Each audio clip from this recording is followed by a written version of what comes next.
Sekali lagi saya ucapkan selamat datang dan selamat bergabung bagi seluruh peserta Pekan Pendidikan Internasional Universitas Kristen Satya yang diadakan pada tanggal 15 hingga 18 Desember 2020. Kami juga mengucapkan selamat datang pada perwakilan dari British Council Indonesia, Ibu Vega. Terima kasih atas kehadirannya di siang hari ini. Dan juga kepada Saudari Diane Nuhamara, alumni Fakultas Bahasa dan Seni Universitas Kristen Satya Wacana yang saat ini sedang menempuh jenjang studi S2 di Roehampton University di London, United Kingdom. Dan kami sangat berterima kasih atas partisipasi dari seluruh peserta yang hadir di siang hari ini. Tanpa lebih berlama-lama lagi, kita akan masuk ke ketentuan dari kegiatan Pekan Pendidikan Internasional UKSW di pagi hari ini, di siang hari ini.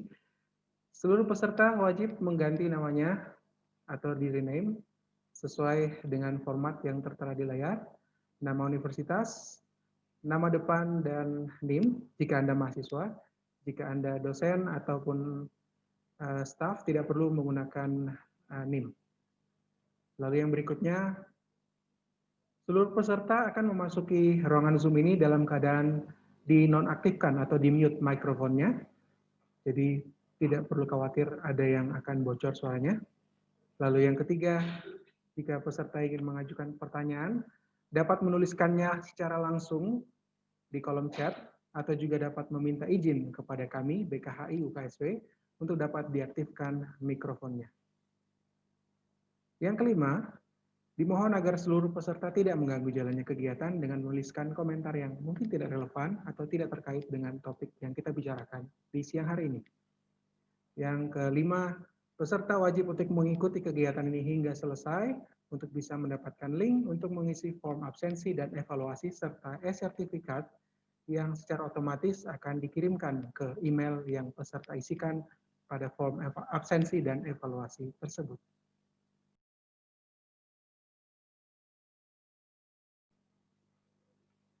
Di siang hari ini kita akan mengangkat tema beasiswa dan studi lanjut di Inggris, di mana seperti yang saya sudah sebutkan di awal tadi, kita kedatangan perwakilan dari British Council Indonesia, ada Ibu Yuli Vega Tukijo atau yang kami panggil Bu Vega, dan juga Saudari Diane Elizabeth Nuhamara atau Diane, yaitu mahasiswa S2 di University of Roehampton dan juga alumni Fakultas Bahasa dan Seni Universitas Kristen Satya Wacana.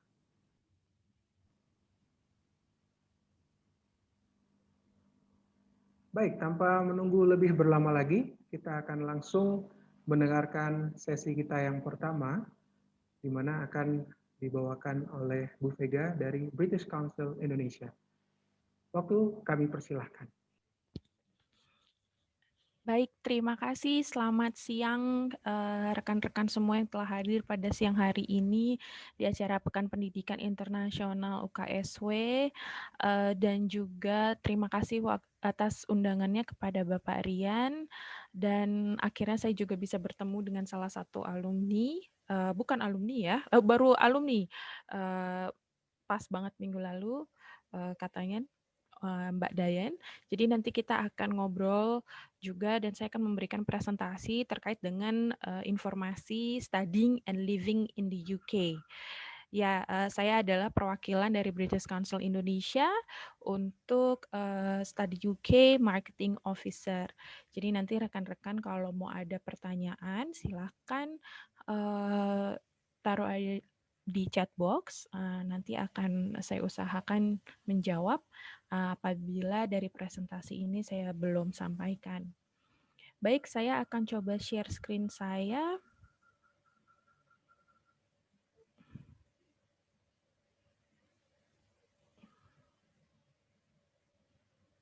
Oke. Kita lihat dulu video.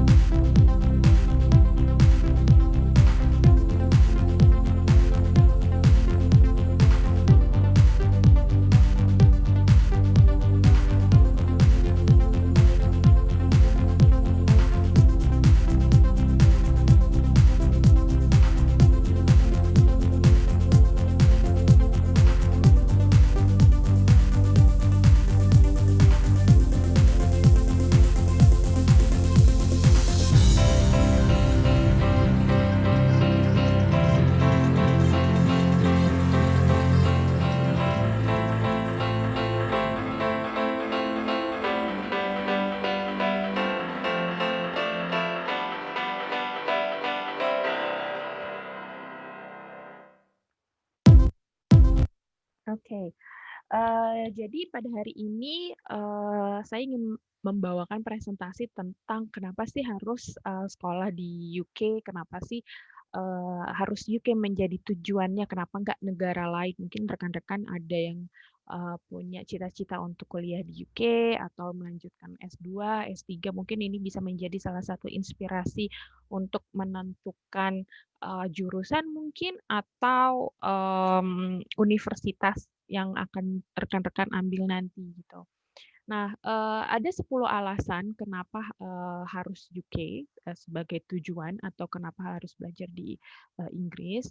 Yang pertama adalah English proficiency. Seperti yang rekan-rekan tahu bahwa, Inggris merupakan, negara tempat lahirnya bahasa Inggris tersebut gitu ya, dan bahasa Inggris merupakan, bahasa internasional yang digunakan oleh hampir di seluruh negara dan, kayaknya kalau hari gini at least kita bisa menguasai, daily conversation itu udah bagus banget gitu ya. Jadi, teman-teman kalau sekolah ke Inggris nggak perlu lagi belajar bahasa asing lainnya atau, teman-teman tinggal mengasah aja, kemampuan bahasa Inggris teman-teman gitu. Dibantu ketika kuliah di Inggris, otomatis, itu akan menjadi, bekal teman-teman untuk semakin meningkatkan, communication skill-nya dan juga, semakin baik dalam, menguasai English, language in business, in global business gitu. Karena, teman-teman akan terpacu, ya mau nggak mau harus bisa bahasa Inggris kan ya, sebelum berangkat ke Inggris pun juga kalian akan dimintai, kualifikasinya, mau TOEFL, mau IELTS, seperti itu. Jadi, eee kalian nggak usah belajar bahasa lain, cukup dengan bahasa Inggris dan di Inggris sendiri pun kalian bisa mengasah kemampuan bahasa Inggris kalian lebih baik lagi. Yang kedua adalah cultural, diversity atau keberagaman budaya. Kenapa sih? Karena, di Inggris atau di UK kalian akan bertemu dengan banyak international student yang berasal dari lebih, 100 negara, yang memang juga, sekolah di sana dan tertarik, untuk belajar di Inggris gitu. Dan orang Inggris pun, sangat, warm welcome, mereka sangat friendly dengan pelajar internasional, jadi teman-teman nggak usah takut kalau misalnya nanti, "Ada nggak sih orang Indonesia, Kak, di sana?" Gitu. Oh, tentu ada, gitu. Jadi, di sana, di Inggris itu ada perkumpulan pelajar Indonesia atau yang, teman-teman tahu atau yang belum tahu namanya PPI UK yang tersebar di 32 atau 33 cabang di UK. Jadi selain, teman-teman bisa memperluas networking kalian di Inggris dengan pelajar, internasional lainnya, tentunya juga tidak lupa untuk, menjaga, tali silaturahmi dengan, eee, pelajar Indonesia yang ada di sana. Tentunya mereka juga punya banyak banget kegiatan yang mungkin bisa menambah networking kalian juga di sana walaupun ketika pulang ke Indonesia nantinya. Kemudian, yang ketiga ini ya seperti yang kalian tahu bahwa di Inggris kita memiliki, lebih dari 50.000 jurusan ya, academic freedom. Kita punya lebih dari 50 jurusan dan, ada 169, recognized bodies dan 679 listed bodies. Jadi, di sini saya mau tekankan bahwa, yang rekan-rekan tahu Inggris itu cuma ada Oxford, Cambridge, Imperial, UCL. Ya, that's true, bahwa, 4 university di Inggris itu masuk ke dalam 10 besar top 10, University World Ranking, 2020-2021. Tapi di sini juga, rekan-rekan perlu tahu bahwa kita masih banyak universitas yang tersebar di Inggris, yang mempunyai standar kualitas yang sama dan juga masuk ke dalam, mungkin bisa dibilang 100 top university di dunia gitu. Dan di Inggris sendiri kenapa kita bisa bilang lebih dari 50.000 courses atau jurusan, ya karena memang sangat banyak jurusan yang sangat spesifik gitu. Beda dengan di Indonesia mungkin hanya ada manajemen, hanya ada akuntansi, tapi di sana itu sangat banyak pilihan apabila teman-teman mau belajar jurusan yang sangat spesifik dan tidak ada di Indonesia.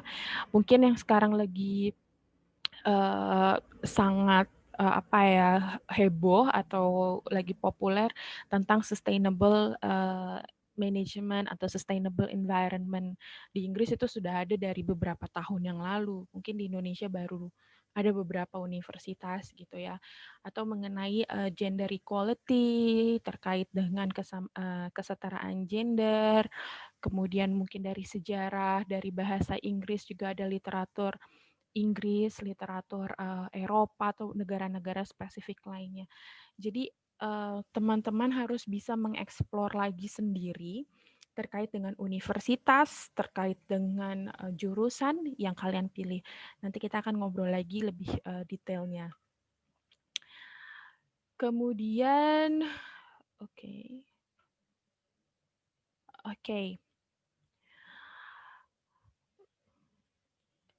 Ini adalah innovative thinking ya, learn from the brightest mind. Jadi sebentar, oke. Jadi kalian ini dituntut sebagai critical thinker ya. Kalau di Inggris, it's not only about like you study in other country or even in Indonesia, we're not like a spoon-fed knowledge, but you have to be a critical thinker gitu. Maksudnya di sini adalah yang saya maksud, jadi rekan-rekan itu tidak hanya melulu disuapin oleh akademisi, tetapi teman-teman juga dituntut untuk belajar dari mereka dan menjadi problem solver, menjadi critical thinker.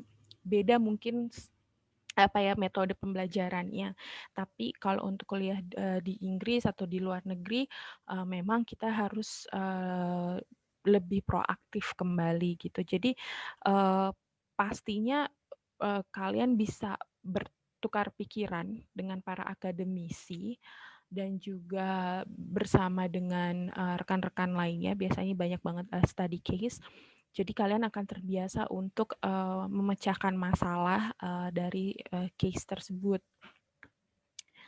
Itu salah satu metode yang diberikan di Inggris. Kemudian cutting edge research ya. Sebentar. Di Inggris dan juga universitas-universitas di Inggris sendiri selalu berkontribusi dalam setiap pembangunan kemajuan teknologi yang ada di dunia gitu ya. Kita selalu berusaha untuk menjadi yang terdepan dan membantu perkembangan penelitian, perkembangan pembangunan sosial dan juga di berbagai sektor gitu. Kalau teman-teman tahu bahwa kita juga patut bangga salah satu pelajar Indonesia yang sekarang sedang berkuliah di University of Oxford mengambil S3 di saya lupa jurusannya, tapi dia adalah salah satu pelajar Indonesia, cuma satu sih, yang terpilih untuk menjadi tim peneliti dan pengembang vaksin COVID-19 di University of Oxford gitu. Jadi kita patut bangga gitu, karena di masing-masing universitas pun mencoba untuk berkontribusi gitu. Jadi tidak hanya satu universitas saja, tetapi beberapa universitas bekerja sama selalu untuk menciptakan inovasi-inovasi untuk yang berperan dalam pembangunan dunia gitu, tidak hanya dalam penelitian di bidang medical, tapi juga ada di bidang seni, juga ada di bidang sosial, hukum, seperti itu masih banyak lagi. Dan pastinya universitas akan selalu membantu pelajar mereka, pelajar internasional, dalam hal mewujudkan atau membantu kegiatan belajar mengajar. Nah, ini terkait dengan world class equipment karena di sana dibantu oleh teknologi-teknologi canggih untuk kemudahan belajar mengajar dan juga membantu dan universitas memfasilitasi pelajarnya untuk berbagai macam kegiatan ya, terutama dalam development gitu. Ya, ini adalah sebagian kecil yang kalian bisa dapatkan ketika kalian kuliah atau belajar di Inggris gitu. Kemudian fleksibel ini ya, sebentar, saya geser dulu. Flexibility ya, flexibility ini study on your terms, okay. Enjoy tailored experience. Jadi kalau di Inggris itu mau belajar S1, kita ngomongin S1 dulu, itu cuma membutuhkan waktu 1 sampai 3 tahun ya, kurang lebih gitu. Ada yang 4 tahun itu hanya segelintir aja. Kurang lebih sama kayak di Indonesia. Kalau S2 itu cukup 1 tahun. Mungkin ada yang maksimal 2 tahun, itu biasanya juga jurusannya nggak banyak sih, tapi most likely S2 itu 1 tahun. S3 juga kurang lebih sama seperti di Indonesia, bisa menghabiskan waktu 3 tahun sampai 4 tahun tergantung dengan jurusan yang diminati gitu. Enjoy a tailored experience. Di sini dibilang bahwa saya akan masuk ke dalam slide berikutnya. Jadi selain kalian bekerja, kalian juga sebenarnya bisa atau mempunyai hak untuk bekerja. Pokoknya selama kalian menjadi pelajar internasional ya, selama kalian menjadi belajar menjadi mahasiswa internasional di Inggris, kalian mempunyai hak untuk bekerja itu selama maksimum 20 jam per minggu ya, untuk internship ataupun untuk professional working gitu. Biasanya universitas ini juga akan memfasilitasi mungkin kalian ingin kerja di kampus itu untuk sebagai part timer, atau mungkin ada beberapa industri yang membutuhkan tenaga kerja dan mereka akan menghubungi universitas terkait. Jadi kalian bisa mempunyai networking lebih baik ke industri atau ke prominent company yang ada di Inggris seperti itu. Nah, ini juga yang tadi saya bilang kickstart your career early. Karena apa? Karena S2 di Inggris itu cuman butuh waktu 1 tahun gitu. Jadi kalian bisa cepat lulus untuk bisa kemudian bekerja lebih cepat gitu. Banyak UK alumni yang bertemu dengan saya ya, saya dapat testimoninya, mereka itu sudah dapat pekerjaan bahkan sebelum mereka pulang ke Indonesia gitu. Ditawarinnya mereka apply-nya di Inggris, dapatnya ketika mereka di Inggris dan pulang mereka sudah bisa langsung bekerja gitu. Dan beberapa perusahaan di Indonesia pun banyak perusahaan di Indonesia yang tahu kualitas lulusan dari Inggris gitu seperti apa gitu, walaupun dia tidak dari Cambridge atau Oxford, tapi mereka tahu kualitas pendidikan di Inggris seperti apa. Jadi kompetensinya pun tidak kalah jauh dengan lulusan negara lain. Nah, ini yang terakhir adalah 90% international student sangat puas ketika mereka sekolah di Inggris atau merasakan pendidikan di Inggris gitu. Karena apa? Mungkin nanti Mbak Dain juga bisa sharing kenapa kalau kehidupan di sana seperti apa. Tapi yang saya selalu anjurkan bahwa ketika kalian kuliah di luar negeri, tidak hanya di Inggris ya, jangan lupa kalian juga harus mencari experience di luar kampus gitu loh.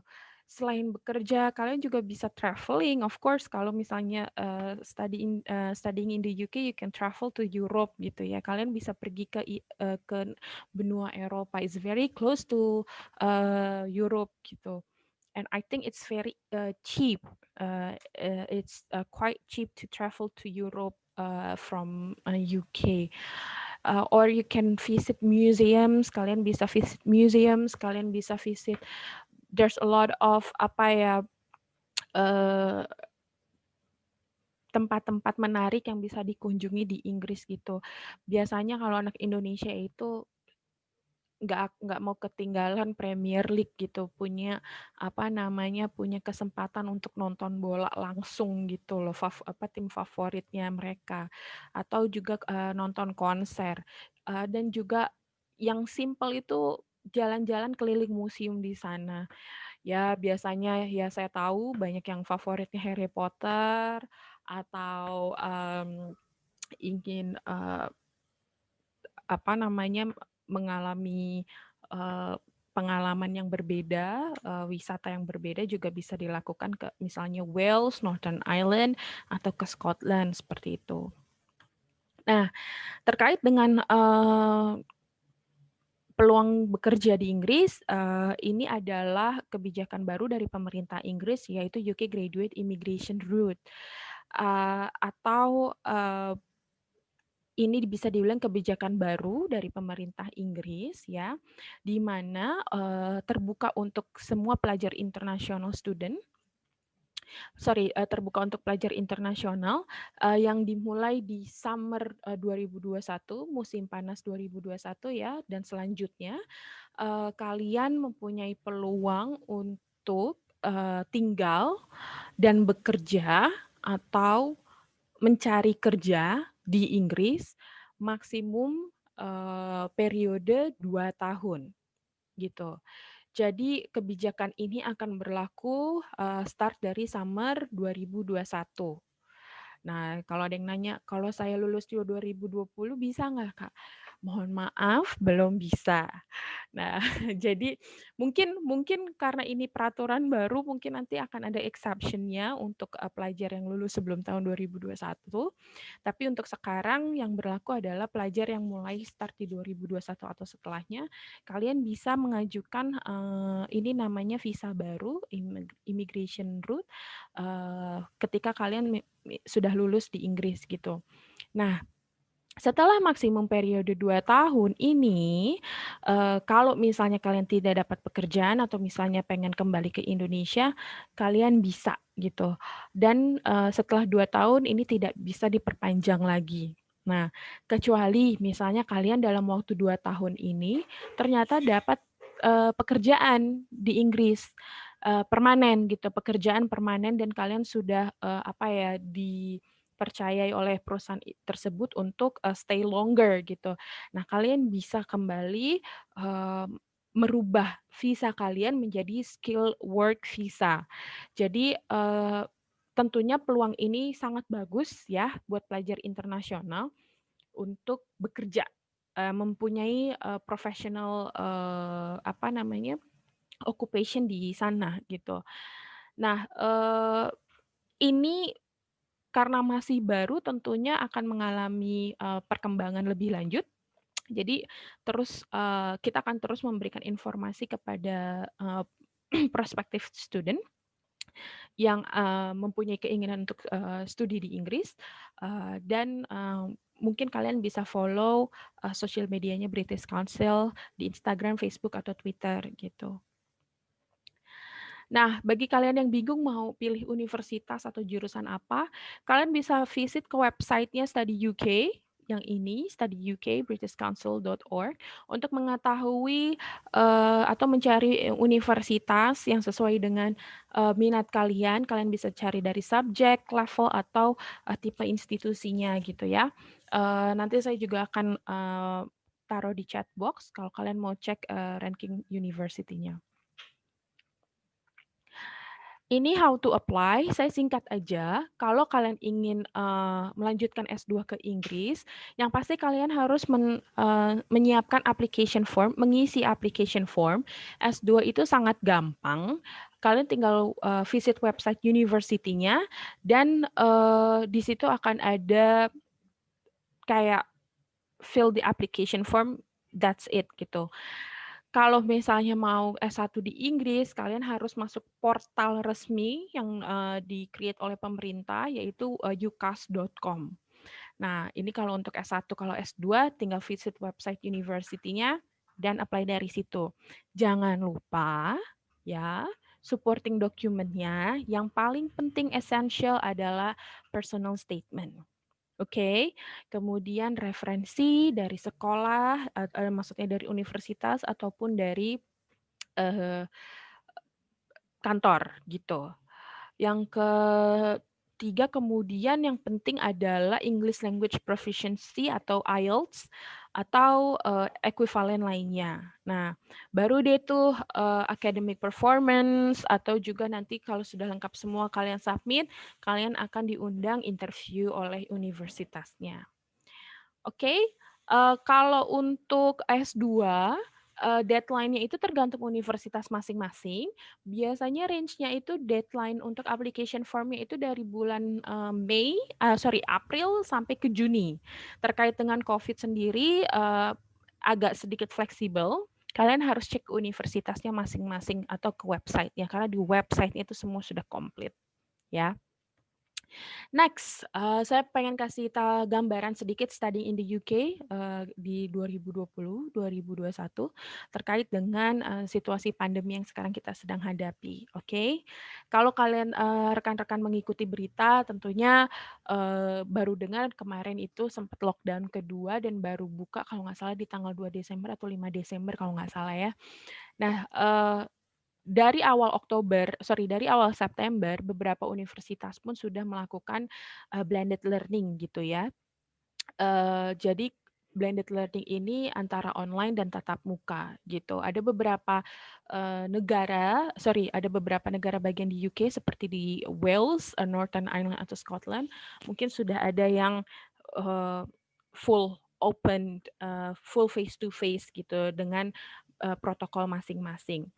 Nah, pemerintah Inggris menghimbau semua universitas atau institusi pendidikan di Inggris untuk melakukan protokol kesehatan sesuai dengan negara masing-masing ya. Kalau teman-teman lihat di sini protokolnya berbeda-beda sesuai dengan negaranya masing-masing. Di Inggris, Scotland, Wales, Northern Ireland itu berbeda-beda. Nanti bisa di-visit di sini seperti apa sih protokolnya. Yang penting di sini adalah setelah tanggal 15 Desember ya, hari ini kalau nggak salah 15 Desember ya. Ya betul. Nah, kalau ada pelajar internasional yang tiba di Inggris, mereka bisa langsung masuk bisa melakukan tes to release for international travel scheme. Jadi kalau ke Inggris sampai detik ini, kalian memang tidak usah PCR-nya dari Indonesia, tapi di sana melakukan karantina selama 14 hari sebelum masuk kuliah. Mungkin ini akan berlaku sampai tahun depan, tapi situasinya pun akan terus diawasi dan setiap perkembangannya itu akan dilakukan selama 2 minggu oleh pemerintah. Yang tadi seperti saya bilang blended learning, bahwa 97% universitas melakukan blended learning dan berusaha untuk membuka fasilitas teaching di universitas masing-masing sejak bulan September kemarin. Nah, ada beberapa universitas yang masih tutup sampai 2021, tapi rekan-rekan nggak usah khawatir karena belajar mengajarnya masih delivered online. Dan asal teman-teman tahu juga bahwa apabila ada beberapa universitas yang melakukan face to face, ini hanya in small group ya, we call it bubbles. Jadi only 5 until 6 people in the small groups with the academics or the lecture. Oke. Yang penting di sini adalah sebagai international student ya, kalian harus stay in touch oleh pihak university apabila kalian ingin punya rencana tahun depan. Cek kapan face to face teaching will begin, akan mulai untuk jurusan kalian seperti itu. Jadi sebelum book travel atau apapun, make sure you have a valid information gitu. Kemudian lanjut ke student well-being, bahwa pemerintah Inggris sudah menetapkan well-being atau kesejahteraan pelajar internasional merupakan prioritas utama untuk pemerintah Inggris. Tidak hanya pelajar internasional, tapi pelajar atau mahasiswa, kesejahteraan mereka dari mental health, well-being, it's a like priority for them. Oke. Di universitas sendiri pun mereka mempunyai fasilitas untuk mensupport mental health problems, atau kalian juga bisa mengunjungi kayak student minds, as it's stated that this is a program of mental health support for student during COVID-19, yang memang ini hanya punya khusus dibuat oleh pemerintah Inggris gitu ya.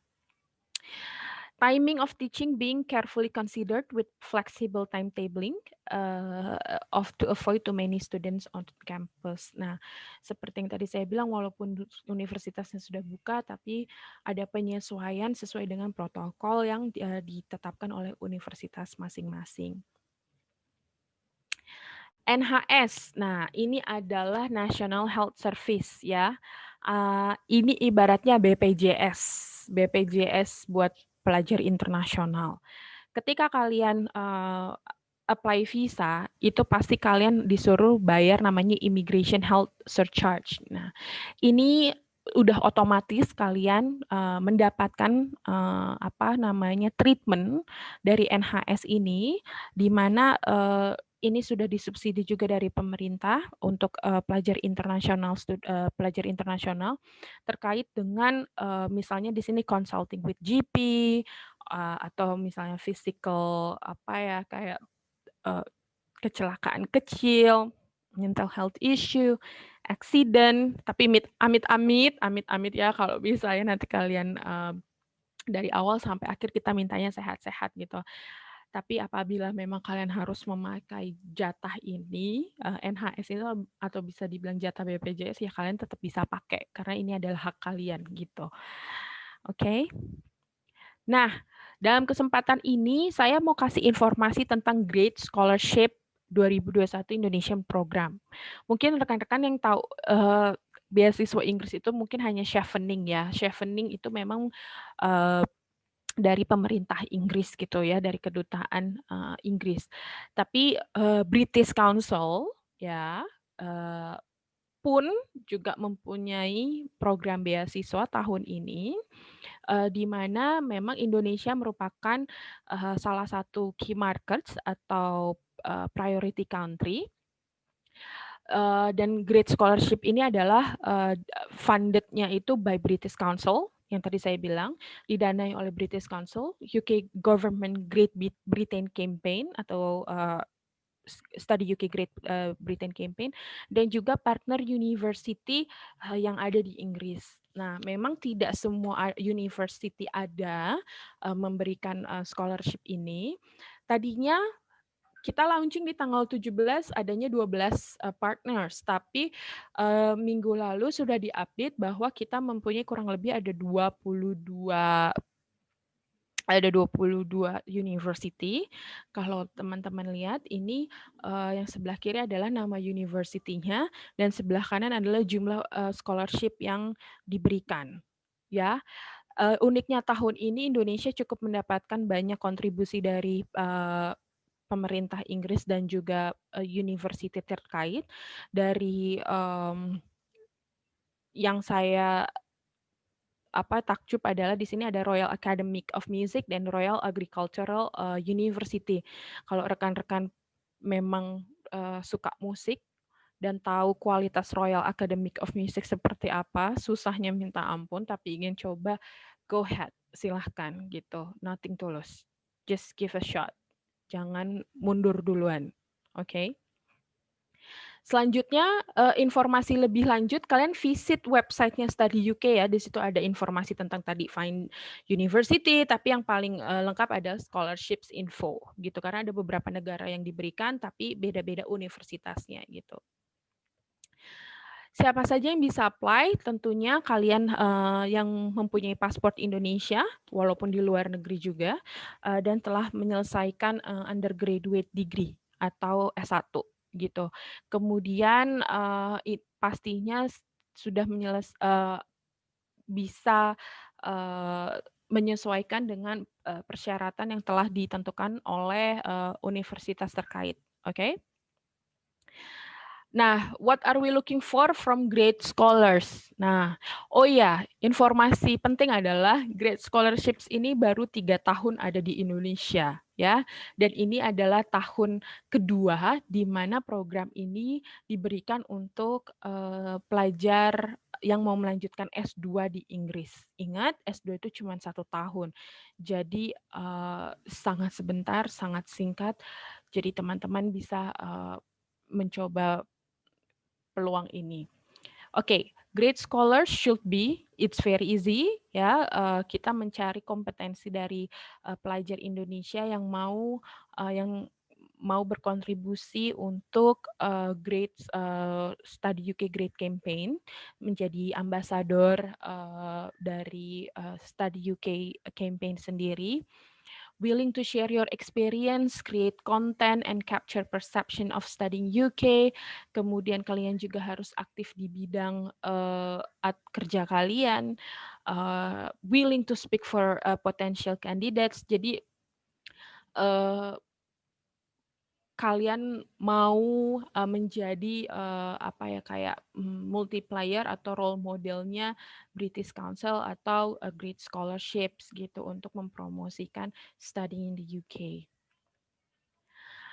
Skemanya seperti apa? Oke, jadi skema Great Scholarships ini minimum worth-nya itu adalah 10.000 pound sterling dan hanya mengcover tuition fee saja ya. Jangan salah, ini sangat membantu bagi teman-teman mungkin yang sudah mempunyai persiapan untuk sekolah ke Inggris. Ini minimum ya, minimum 10.000. Ada universitas yang menawarkan lebih. Informasinya tentu ada di website Study UK atau di website university-nya. Nah, yang tadi saya bilang scholarship ini hanya ditujukan untuk postgraduate third level, bukan untuk research, ya. Kalian bisa meng-apply atau mendaftar ke lebih dari 2 universitas yang ada di list Great Scholarship Study. Oke. Deadline-nya tergantung dari universitas masing-masing, ya. Makanya tadi saya bilang bahwa kalian harus proaktif. Kalian harus cek ke website university-nya untuk deadline-nya kapan gitu. Yang paling cepat itu ya kurang lebih sekitar bulan April, paling lama mungkin di bulan Juni gitu. Cara daftarnya seperti apa dan gimana? Tadi visit ke website Great Scholarship atau kamu visit ke university website-nya, oke. Kemudian cari informasi tentang Great Scholarships-nya, gitu ya. Kalian tentunya membutuhkan esai sesuai dengan topik yang kalian minati atau jurusan yang kalian minati. Kemudian esai ini memang sangat penting untuk pelajar yang mau melanjutkan S2. Itu sangat penting sekali karena dari esai itu sudah dikasih tahu kayak mereka bisa menilai kriterianya orang seperti apa atau niat kamu seperti apa ketika kembali ke Indonesia, seperti itu. Ketika nanti sudah di shortlisted, sudah difilter oleh tim akademis, nanti kalian akan dihubungi oleh pihak universitas untuk mungkin diinterview via video atau juga dengan interview melalui Skype, seperti itu.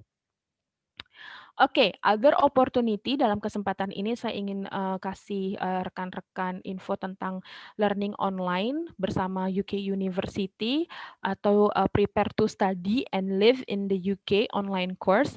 Kita punya free online course ya, free online course ini bisa teman-teman ikuti di futurelearn.com. Nanti akan saya kasih ke chat box untuk kalian bisa visit.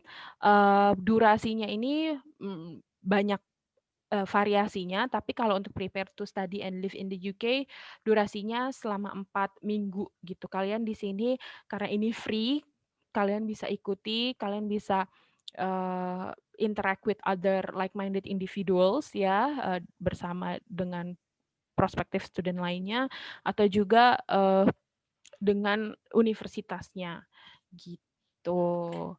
Sekian presentasi dari saya, kita lanjut ngobrol-ngobrolnya dengan Mbak Dayen juga, dan saya berusaha akan menjawab dan memberikan informasi di chat box.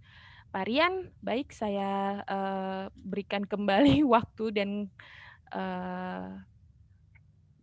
schedule selanjutnya. Ya, baik. Terima Terima kasih. kasih. Terima kasih untuk Bu Vega untuk presentasinya. Sebelum kita lanjut ke sesi sharing pengalaman studi S2 di Inggris, kita akan ada sesi foto bersama sejenak. Mohon para peserta untuk dapat mengaktifkan videonya karena kita akan melakukan sesi foto bersama. Baik, sekali lagi kami harapkan para peserta untuk dapat mengaktifkan video agar kami dapat meng-capture kegiatan ini. Baik, kita mulai. 1, 2, 3.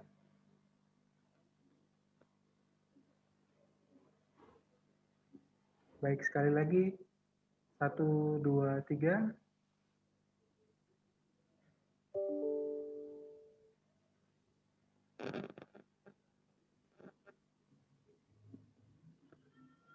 Oke. Baik, terima kasih untuk kesediaannya untuk dapat menyalakan videonya. Kita akan langsung ke sesi selanjutnya, yaitu sharing pengalaman dari alumni Fakultas Bahasa dan Seni UKSW yang saat ini ternyata sudah menyelesaikan ya studi S2-nya di Roehampton University di London. Kepada Saudari Dayan, kami persilahkan. Baik, terima kasih. Ini suara saya terdengar? Ya, terdengar jelas. Ya, oke, baik. Ya, jadi perkenalkan nama saya Dayan Nuhamara, saya alumni FBS seperti yang sudah diperkenalkan. Saya cepat aja, ada beberapa poin yang mungkin saya mau sharing, nyantai aja. Jadi cerita bagaimana saya memilih UK dan bagaimana saya bisa studi lanjut di sini, gitu ya. Jadi sama seperti teman-teman, kebanyakan saya juga termasuk salah satu pejuang beasiswa. Tapi sebetulnya cerita saya agak unik karena pada akhirnya saya tidak berangkat karena beasiswa, tapi kami support sendiri. Itu ceritanya agak-agak miris-miris ngenes gimana gitu karena saya berjuang untuk beasiswa ini udah dari 2014. Jadi saya lulus 2013, 2014 sampai pertengahan 2019 gitu saya pontang-panting nyari beasiswa kemana-mana dan bukan hanya UK tujuan saya. Saya terabas semuanya dari US, Australian Awards, segala macam beasiswa juga saya tempuh dari punyanya Indonesia apa nih? Aduh, apa itu namanya? Sampai lupa, maaf. Jadi dari pemerintah Indonesia, lalu Australian Awards, Fulbright, Aminef itu, lalu yang terakhir itu Chevening. Tapi biasanya, LPDP, iya betul, terima kasih Claudia. Ini udah lama banget jadi sampai lupa. Jadi Chevening. Jadi yang terakhir itu sebetulnya saya hampir dapat Chevening dan saya nggak tahu ternyata ada Great Scholarship tadi. Nah, itu juga saya baru tahu sekarang. Terima kasih Kak Vega sudah share. Nah, Chevening ini saya hanya lolos sampai wawancara, tapi saya gagal di wawancaranya gitu. Cuman sempat terseleksi dari sekian ribu, itu mereka shortlist ke 200. Iya. Nah, ada beberapa faktor kenapa ini perjuangannya agak panjang gitu buat saya dan ada banyak tantangan. Yang pertama adalah, prioritas dari beasiswa-beasiswa ini dan juga prioritas dari, mmm, universitas gitu ya. Jadi, eee, yang pertama, eee, yang seperti teman-teman ketahui, banyak sekali, beasiswa yang mereka memiliki skala prioritas, dalam artian, mmm, ada list bidang-bidang ilmu yang lebih.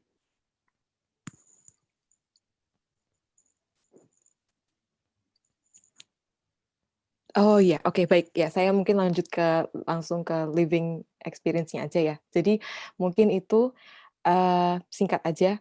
Jadi intinya saya di sini kan ngambil bahasa Inggris, jadi bidang studi saya adalah, sastra Inggris, mmm, English literature, which is yang seperti, Kak Vega tadi sampaikan, itu, setiap universitas di London itu juga punya, keunikan sendiri-sendiri dan, ada banyak yang mungkin leading in, eee, certain fields dan salah satunya di Roehampton University, saya ambil creative writing atau, menulis ya. Jadi itu sesuatu yang juga tantangan buat saya karena ternyata bagi skema Indonesia di LPDP itu sastra itu masuk di golongan paling akhir. Jadi itu prioritasnya paling bawah.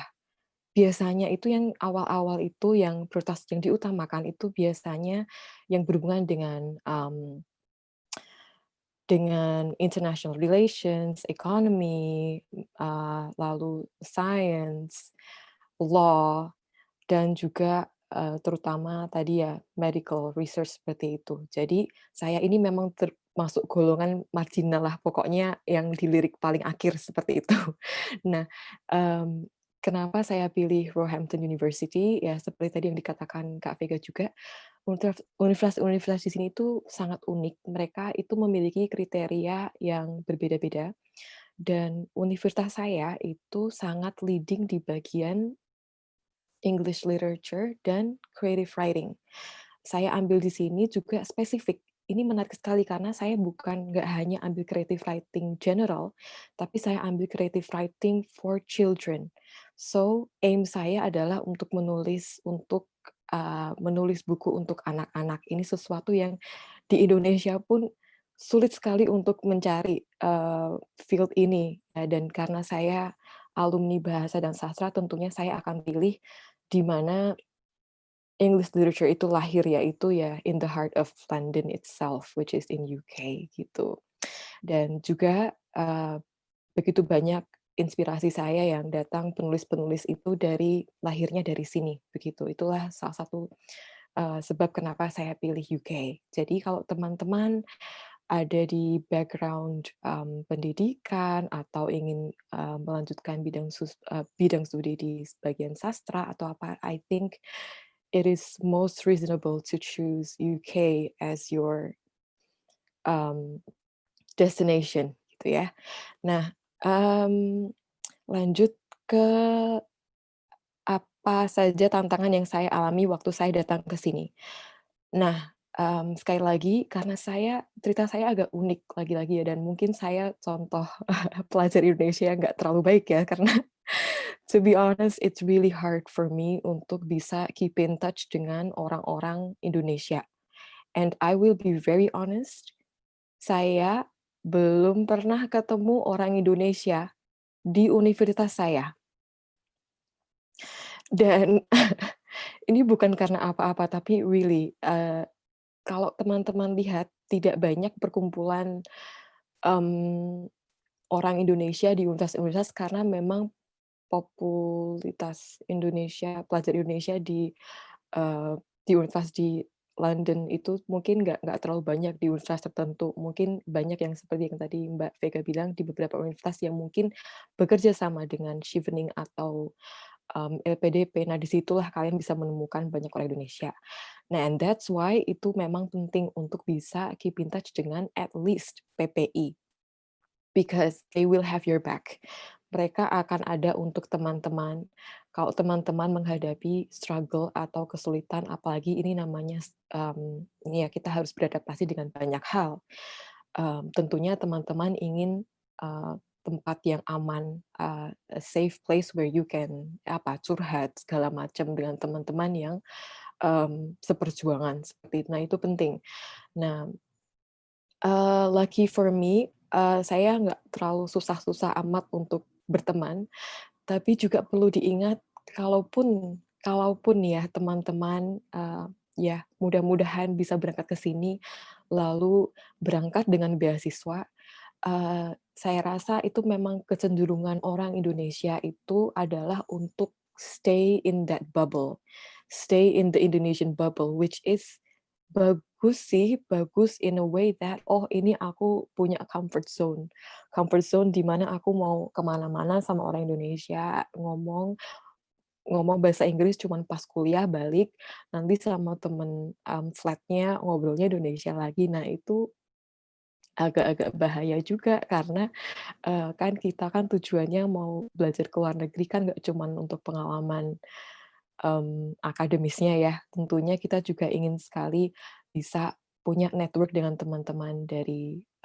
sini begitu, dan saya rasa tantangan yang paling utama adalah kita punya semacam, ketakutan untuk, "Aduh aku bisa nggak ya fit in dengan culture-nya UK yang mereka suka minum, suka ini itu," seperti itu. Mmm, to be honest, it's not really a big deal for me. Saya rasa just be yourself, nggak perlu force, yourself to change, and karena they will accept you seperti yang Bu Vega tadi katakan, memang, it's a diverse culture, it's a diverse place where you meet people from all over the world, jadi diversity is always a thing in UK, and it is perfectly fine untuk teman-teman stay dengan local wisdom atau, bawa kearifan lokal Indonesia ke sini, itu tidak jadi masalah. Saran saya, kalau teman-teman punya atau memang, ya you consider yourself as being religious atau mungkin ya mengikuti, memeluk agama tertentu, itu hal yang penting untuk teman-teman bisa punya komunitas di bagian itu. Itu penting sekali karena, seperti yang Bu Vega tadi katakan, tantangan di sini itu kan banyak sekali. Jadi kalau kita punya, kita mengakar di, eee, kepercayaan kita itu bagi saya itu prioritas juga. Itu sangat penting untuk punya komunitas, religius itu. Nah,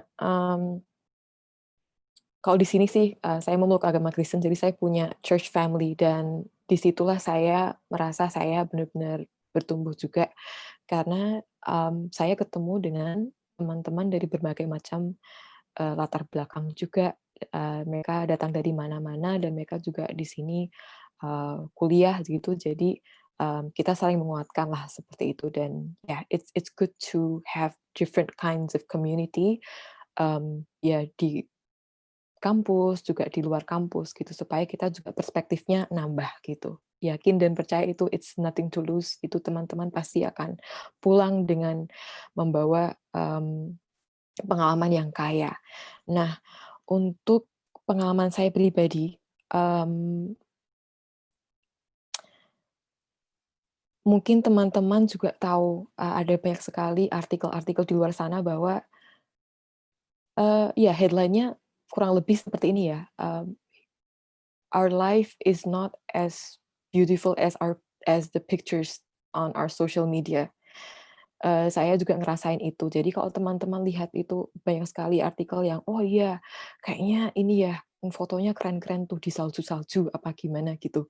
Padahal sebenarnya it's a real thing, anxiety atau, rasa gelisah atau punya, mmm, mental health issues itu it's a real thing, especially when you go outside of your comfort zone, apalagi keluar, jauh dari keluarga, jauh dari teman-teman, itu tantangan tersendiri yang luar biasa sekali, itu luar biasa. Jadi bersyukur karena banyak sekali universitas yang memprioritaskan well-being dan sudah dikatakan Bu Vega juga bahwa itu sudah menjadi prioritas di semua universitas di sini. Itu sesuatu yang saya juga secara pribadi, saya merasakan, eee, manfaatnya secara langsung. Karena ada beberapa waktu saya merasa kesulitan untuk menyelesaikan tugas-tugas saya dan pada akhirnya saya harus minta deferral atau minta extension. Dan untuk bisa minta extension itu mereka harus menganalisa, kenapa kok anak ini kok minta perpanjangan begitu. Nah, di situlah kita harus dengan secara terbuka dan gamblang mengatakan bahwa, "Oh, saya bermasalah karena ini." And it's nothing to be ashamed of. Di Indonesia mungkin agak-agak tabu, mungkin orang-orang kok ngomong, "Nih anak rada-rada kayaknya agak bermasalah," gitu. Itu hal yang memalukan gitu, bermasalahnya kadang-kadang kita mikir, "Dia stres kali ya?" Stresnya lalu langsung stereotyping-nya, "Waduh kayaknya dia agak gila nih." Nah, itu bahaya juga. It's not like that at all. Mental well-being is a real thing and it is dangerous. Tapi bisa diatasi dan itulah, kenapa well-being team di universitas-universitas ini penting. Penting untuk ada di situ untuk, ya menghadapi yang seperti ini. Mungkin kalau di Indonesia sih nggak terlalu kerasa karena kita dikit-dikit curhat gitu ya. Tapi di sini, when it's hard to find someone you can talk to and trust, apalagi kalau itu sudah mengganggu, mmm, kehidupan sehari-hari, seperti itu. Waktu itu saya sadar itu kayaknya ada yang salah nih, ada yang salah sama ini sistem saya nih kayaknya. Karena ini makannya udah nggak beres, saya tidur juga nggak beres gitu, tidurnya pokoknya pola hidupnya sudah nggak sehat itu kita tahu, oh there's something wrong.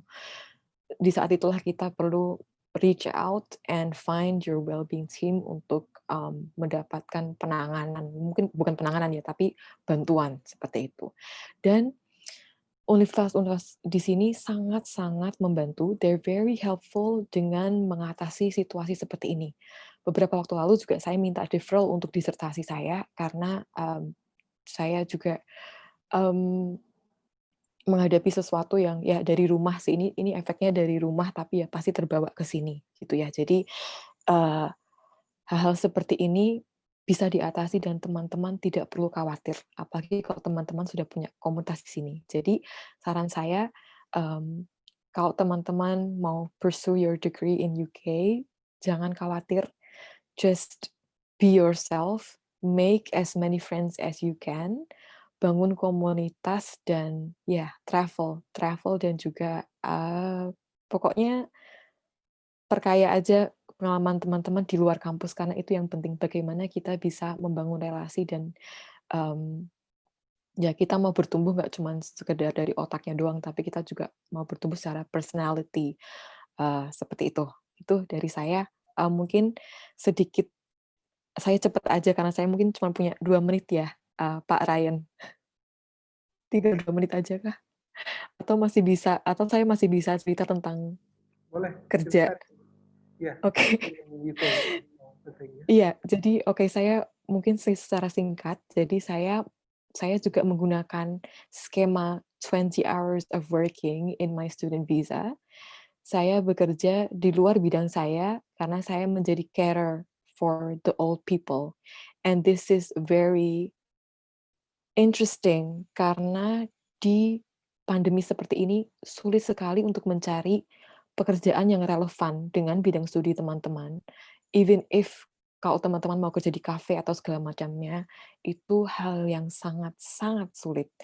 Dan untungnya sih saya memang punya, ketertarikan di bidang itu. Saya orang yang sangat social, I'm a people person, I like talking to people, and I find working in social care, social work itu sesuatu yang memang saya sudah pengen lakukan dari dulu, sudah ada di, benak saya.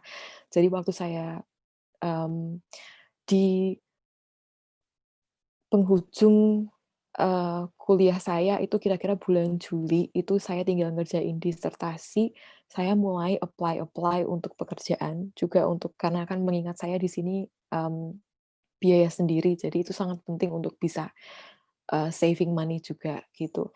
Saya mulai apply-apply pekerjaan dan menarik karena ternyata di bidang social work ini, saya ketemu dengan orang-orang yang juga bahkan nggak punya latar belakang social work sebelumnya, karena pandemi ini betul-betul memutarbalikkan dunia ya, bener-bener itu, wah itu, apalagi kalau kita ada di luar itu saya bersyukur banget masih bisa kerja. Banyak banget orang yang sekarang orang-orang di sini itu, mereka hanya berpegang pada furlough. Furlough itu, mmm, mereka tetap digaji, tetap mendapatkan gaji yang mungkin ya nggak bukan gaji yang full, tapi mereka tidak bekerja.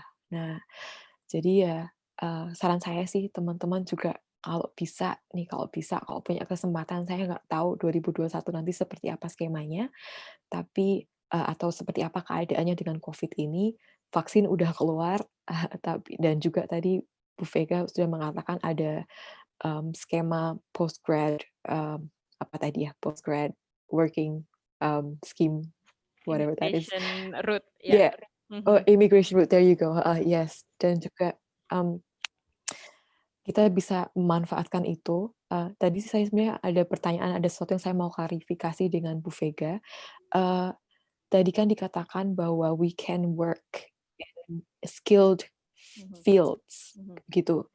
Nah, apakah ini saya maaf ya, ini tiba-tiba jadi nanya, nggak apa-apa ya, Nggak Kak apa-apa Ryan, nggak mungkin apa-apa. sekalian jadi, itu apakah skilled fields ini harus berhubungan dengan, bidang studi yang kita tempuh atau skilled field as in anything that we are trained for? Oke. Saya langsung jawab aja ya. Mhm. Kalau untuk skill field itu sebenarnya tidak terpaku dengan background sih, gitu. Karena, prosesnya pun sama aja, kayak misalnya Mbak Daya nanti apply ke perusahaan A gitu ya, kemudian misalnya sebagai marketing justru nggak sebagai writer gitu, atau jadi publishing gitu.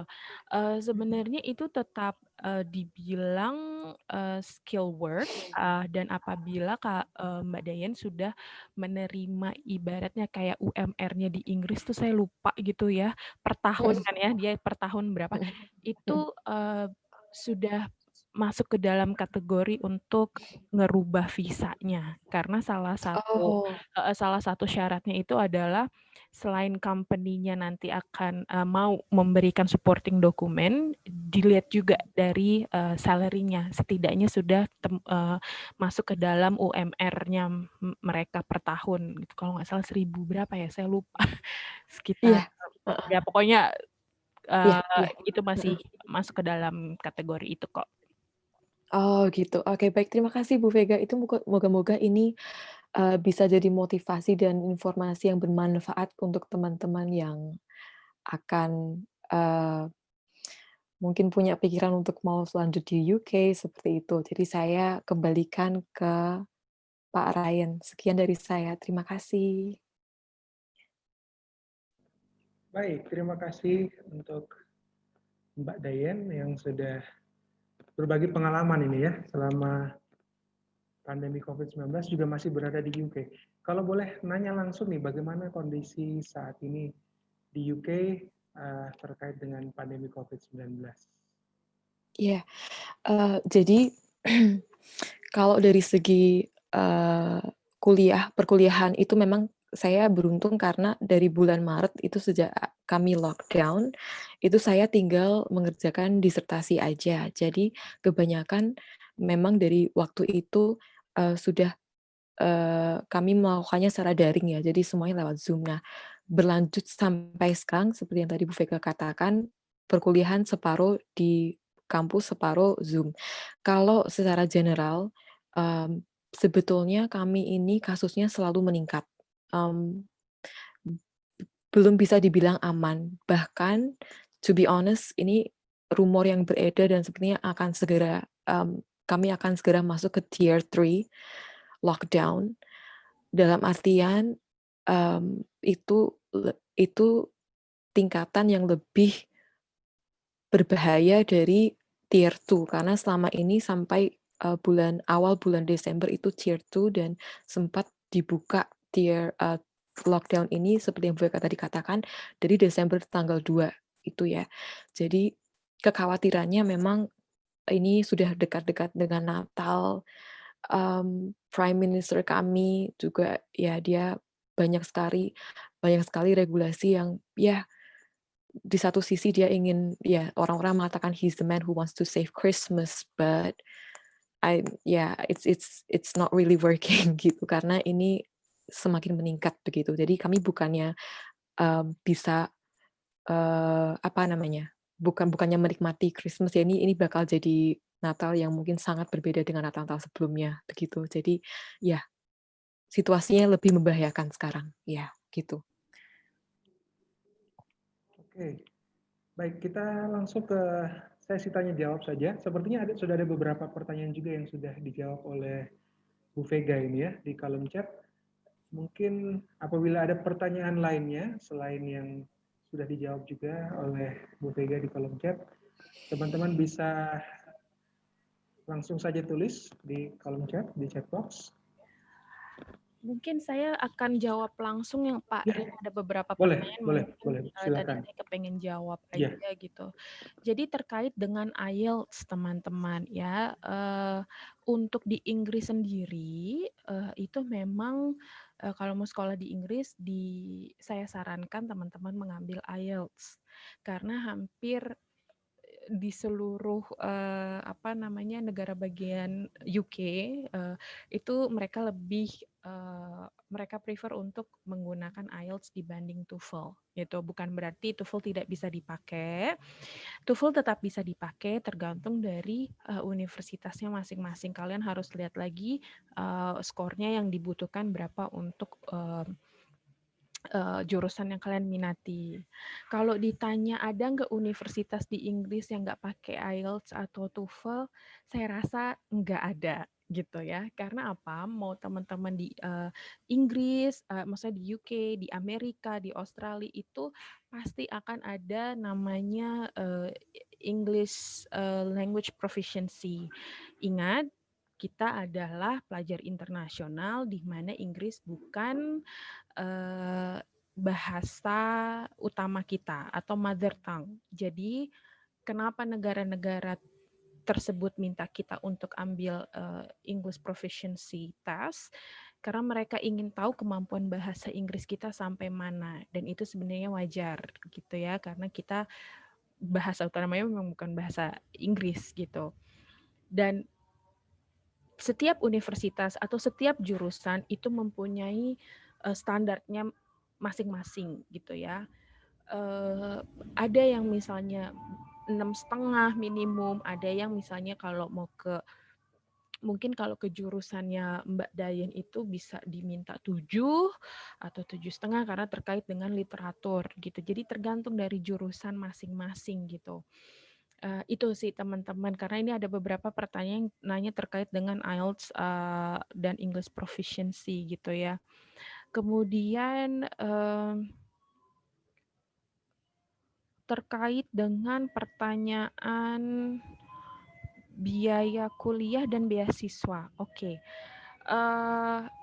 Kalau grade scholarships itu kalian tinggal daftar aja ke universitasnya sebelum mendapatkan LOE itu kalian masih bisa apply gitu. Tapi kalau sponsorship lainnya seperti Chevening atau LPDP itu mungkin ada yang membutuhkan LOE dulu. Balik lagi tergantung dari pemberi sponsor masing-masing. Kalau Chevening dan LPDP kalian mempunyai kewajiban untuk kembali ke Jakarta ke Indonesia, tapi kalau untuk grade scholarship sendiri tidak ada, kalian bisa melanjutkan. Itulah untungnya gitu untuk melanjutkan graduate route. Makanya ini adalah tahun ketiga kita di Indonesia dan membuka opportunity lebih banyak. Yang terakhir itu terkait dengan tadi saya mau jawab pertanyaan mengenai sebentar ya. Terkait dengan requirement. Jadi kalau mau ke Inggris itu yang penting adalah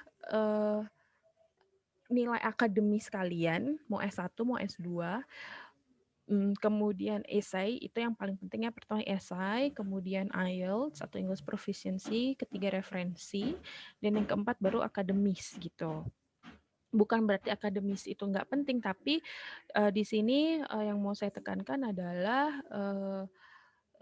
nilai akademis itu akan dilihat juga oleh pihak universitas untuk melihat kompetensi kalian sejauh mana gitu terkait dengan universitas yang kalian minati gitu. Nah, sertifikat-sertifikat yang kalian punya di luar di luar kegiatan kampus sebenarnya itu tidak terlalu bukannya mau bilang itu tidak terlalu penting, tapi di Inggris itu kalian tinggal tumpahkan semuanya di esai gitu. Mereka tidak membutuhkan sertifikat. Sorry to say, beda dengan Indonesia. When you come to seminars, when you come to any kind of event yang related to kayak workshop, kita prefer untuk minta sertifikat karena itu berguna buat kita ke depannya sebagai referensi.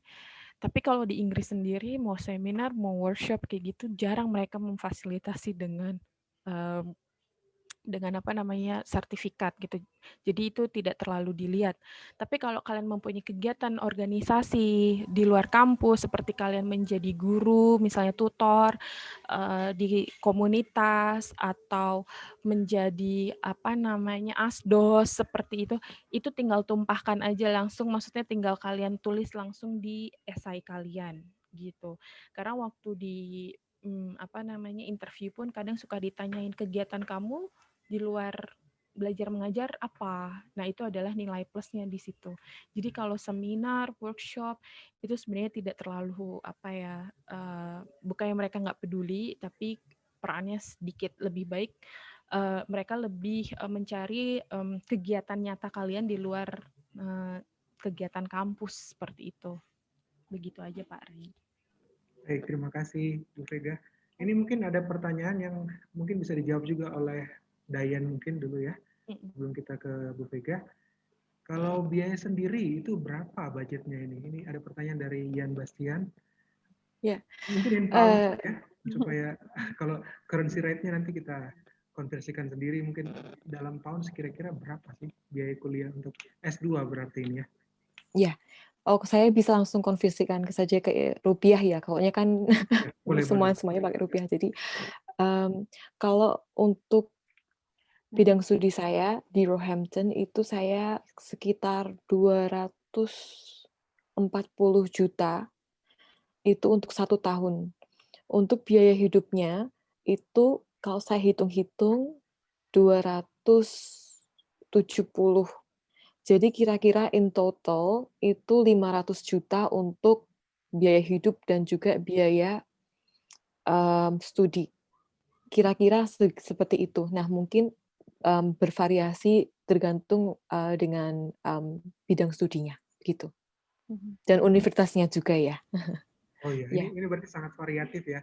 Kalau Variatif. dalam kasusnya Dayan, berarti ini di London ya? Iya.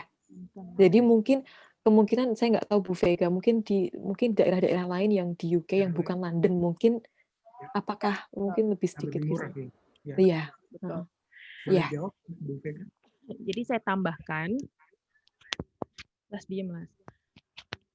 jadi saya tambahkan kalau cara jadi saya selalu kasih saran cara untuk membagi living cost kalau mau sekolah ke UK itu cuma 2.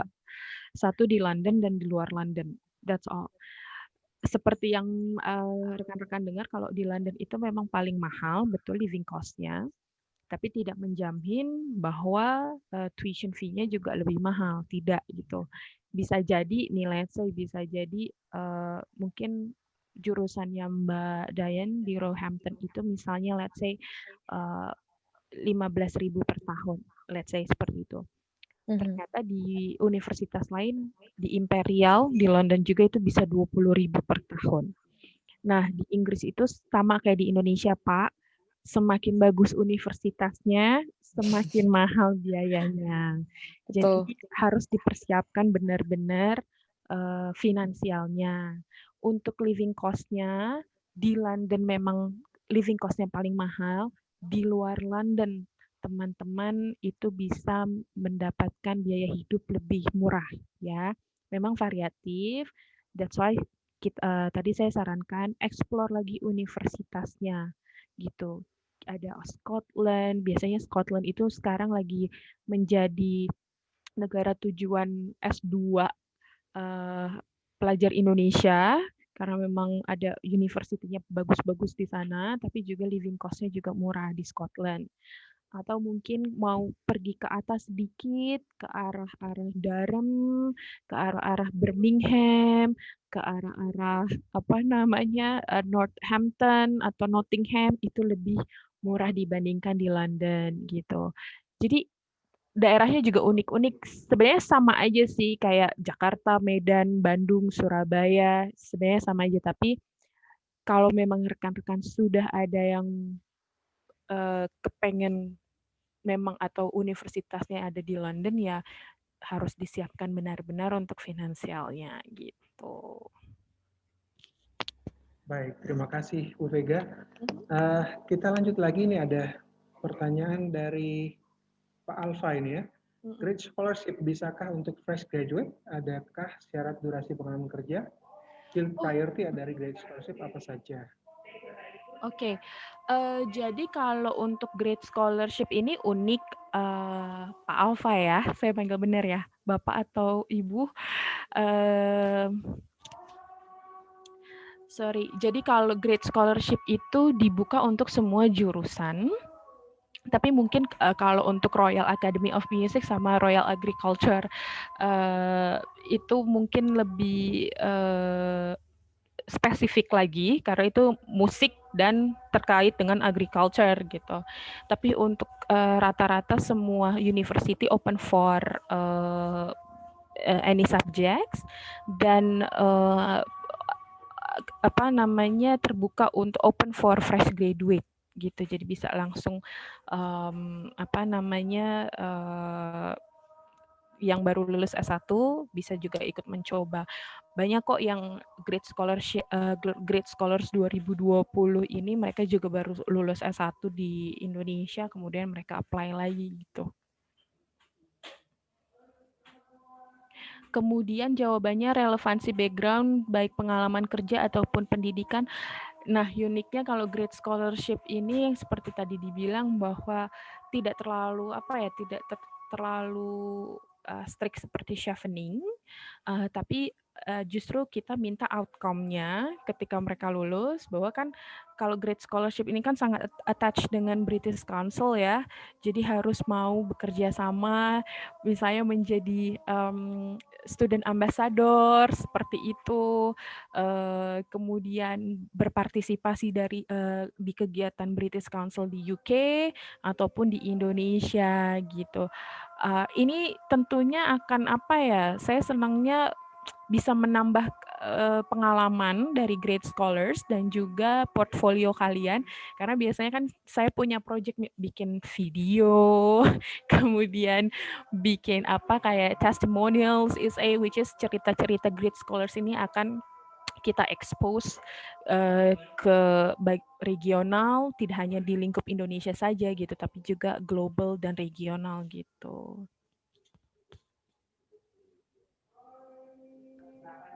Baik Bu, ini ada pertanyaan lagi untuk Bu Vega ini ya, dari Bu Kartika. Yang tidak ada batasan usia itu kira-kira beasiswa apa ini? Pertanyaannya menarik. Chevening itu tidak ada batasan usia loh Bu Kartika, banyak banget kalau dari kedutaan Inggris ya, saya ngomongin chevening tidak ada batasan usia. Betul. Kalau Bu Kartika pernah tahu bahwa salah satu alumni UK itu Pak Tito Karnavian itu adalah Chevening Scholars. Dia itu ibaratnya saya mau bilang cukup tua, tapi maksudnya beliau itu diterima di Chevening itu cukup sudah berumur. Kemudian juga banyak sekali Chevening awardee yang di atas, sorry to say 30-40 itu ada gitu. Dan untuk grade scholars juga, grade scholarship ini untuk S2 tidak ada batasan umur gitu. Mungkin kalau dari pemerintah Indonesia, LPDP ya betul ada batasan umur. Tapi kalau dari kedutaan Inggris, dari pemerintah Inggris tidak ada batasan umur gitu. Silahkan coba Bu tahun depan. Ini menarik sekali, berarti tidak ada batasan Tidak waktu untuk ada. belajar, Bu ya. Betul, betul, Ya, betul sekali. tidak ada kata terlambat untuk belajar.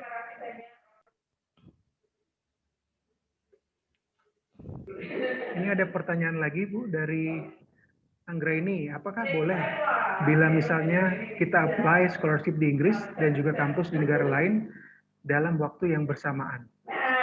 Oh, boleh, boleh, boleh banget. Seperti Mbak Dayen, itu saya rasa ketika pasti pengalaman apply scholarship dalam waktu yang bersamaan ya Mbak ya, karena memang runningnya juga kurang lebih waktunya yang bersamaan.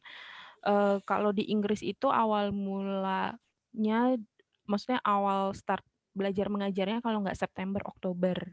Tapi saya nggak tahu kalau Europe itu kurang lebih sama ya Mbak Dayen ya. Kalau nggak salah ya, kecuali Iya, Australia itu Februari kalau nggak salah.